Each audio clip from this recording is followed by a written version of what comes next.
Bonjour Mathieu.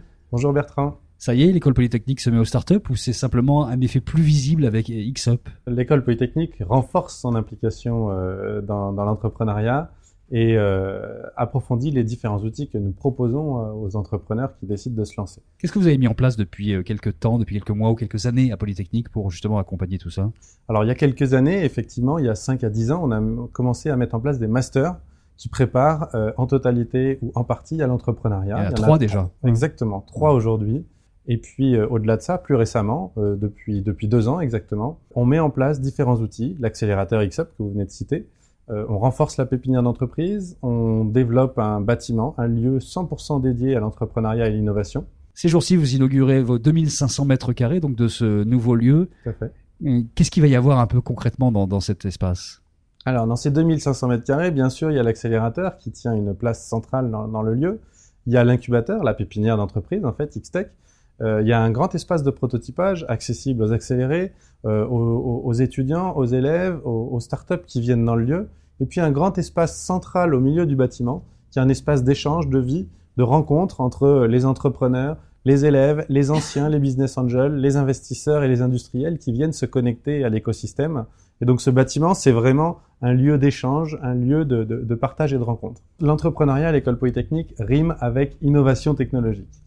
Pas toujours hardware, mais innovation technologique dans la plupart des cas. Ce qui ne veut pas dire qu'on n'a pas d'entrepreneurs qui se lancent sur d'autres thématiques. On en est très fiers. Mais là où on est les plus pertinents pour les accompagner, c'est vraiment les projets entrepreneuriaux avec une dimension technologique significative. Chaque startup est incubée, entre guillemets, ou accélérée pendant 6 mois, avec 3 mentors, c'est ça? Qui sont dans quel domaine?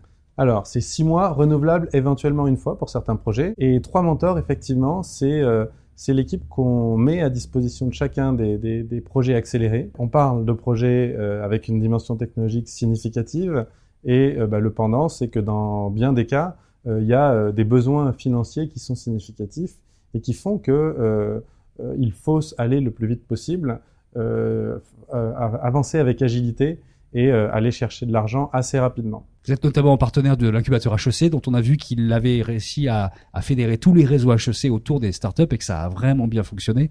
L'idée, c'est de faire un peu la même chose, j'imagine. Tout à fait. Les entrepreneurs qui sont passés par là sont une ressource incroyable pour ceux qui se lancent et en particulier les plus jeunes, d'où l'intérêt naturel que nous trouvons à les réunir autour de nos jeunes entrepreneurs. Et puis les entrepreneurs, les anciens passés par l'X qui ont réussi aujourd'hui, sont toujours ravis de voir cet élan entrepreneurial à l'école et de venir y contribuer. Le plus étonnant, c'est qu'on n'est pas du tout obligé de sortir d'X pour postuler. Alors ça peut paraître étonnant, mais en fait pour nous c'est une évidence. Et il est très important et très vertueux d'avoir des gens aux expériences, à la formation différente pour garantir une richesse du programme. Vous êtes passé par l'X, vous Mathieu? Pas du tout. Je suis arrivé à l'X en cours de carrière, mais je n'ai pas fait l'X au préalable.